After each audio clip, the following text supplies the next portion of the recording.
The morning sun had barely crested the hills when I heard a voice piercing the quiet of my 400-acre ranch.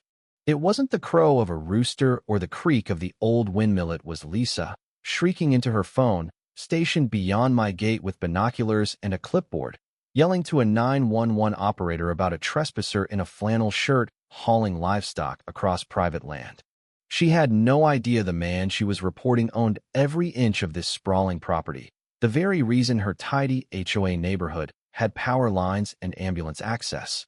Undeterred, she paced in furious circles, arms waving like a conductor gone rogue, her SUV angled across my entrance like a flimsy barricade. I was halfway through stacking hay bales, sweat beading on my brow, when the sheriff's cruiser rolled up, kicking dust into the air. The lights were off, but the car moved with purpose. I didn't pause, just kept tossing bales with the same rhythm I'd honed over 30 years.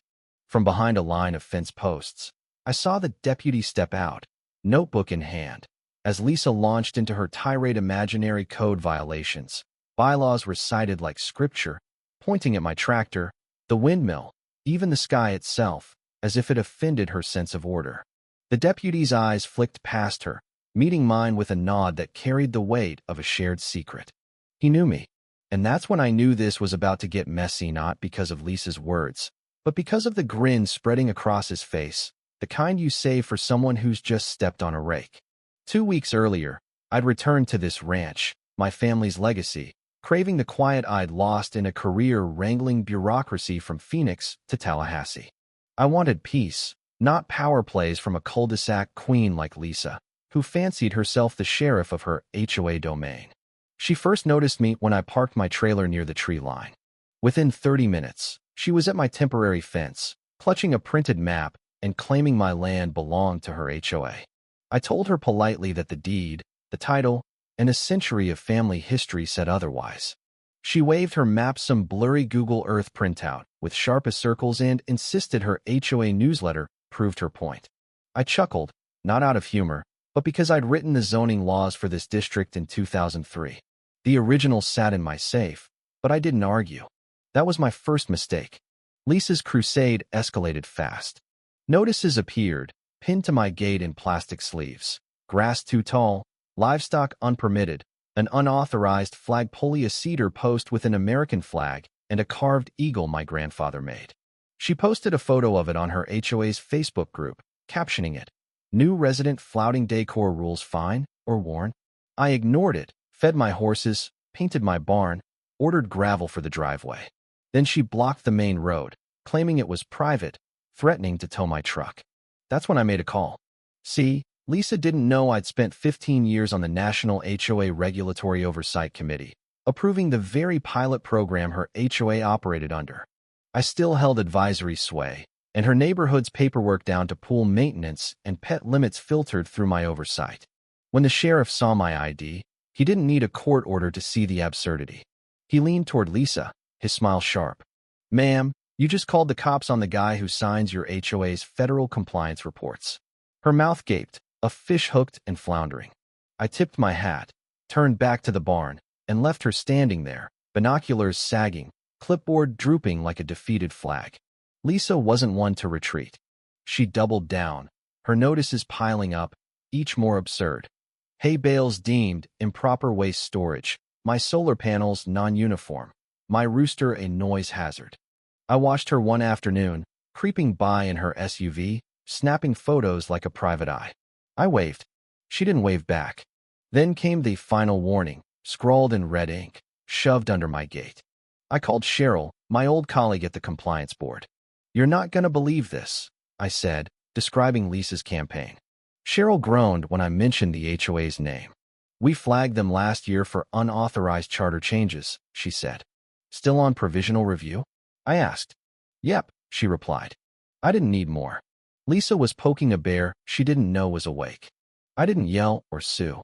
I went to my study, unlocked my filing cabinet, and pulled out a folder labeled Sector 14 Regional Oversight. Inside were charter approvals, boundary maps, and the provisional status of Lisa's HOA, still pending my signature from before I retired.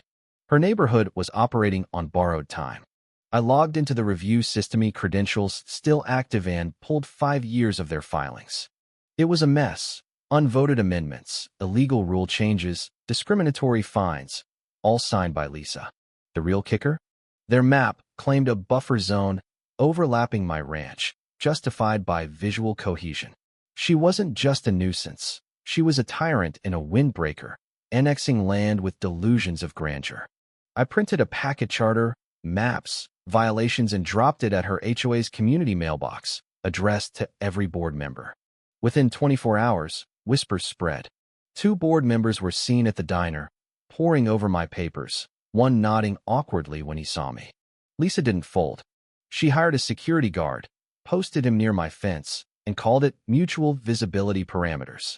The kid, sweating in his vest, admitted he thought this was a corporate dispute. I handed him water and a compliance map showing the boundary stopping short of his post. "Am I trespassing?" he asked. "Not yet," I said. He left soon after. Then Lisa filed a county complaint, accusing me of procedural abuse. I showed up to the hearing in my old suit, handed the mediator a folder, charter history, violations, drone footage from a compliance sweep showing Lisa's own unpermitted trellis and pergola. Her accusations harassment. Surveillance crumbled as I laid out the facts. The mediator, Denise, looked exhausted. Lisa's voice cracked, her binders useless. The ruling came fast, her authority suspended, her violations frozen, her HOA facing an external audit. She left the room, clutching her papers like broken armor. The neighborhood exhaled. Mia, a young resident, brought cinnamon rolls and the ruling, saying, "We're free." The group chat buzzed with stories of Lisa's overreach, fines for faded paint, unapproved flowers, too many balloons. The board elected Elena, a retired principal, as interim president. She promised fairness, held open meetings, listened. The streets softened. Kids played. Wind chimes rang. Lawns grew a touch wilder. Lisa stayed, but her SUV sat still. Her folding table vanished. She walked her dog at odd hours, avoiding eyes. One day, she stood by my fence, voice low, asking if I'd planned it all. "No," I said. "I came to live, not fight. But I won't let anyone rewrite my family's lines." She nodded and walked away.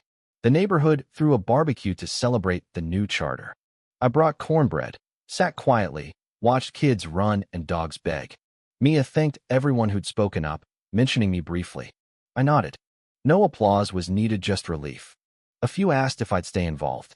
I declined. My place was the ranch. Days later, a carved gavel arrived in my mailbox, etched with "For fairness, not fear," and an unsigned note thanking me for showing rules serve, not control. I set it on my mantel beside my father's photo, not a trophy, but a reminder. Lisa faded into silence. Her rose is her only campaign now. The neighborhood grew stronger, its rules fair, its people free. I mended fences, fed horses, watched the sky shift over the hills. In a world of loud voices, I'd proven the quiet power of truth, a well-placed page, and a gate locked firm.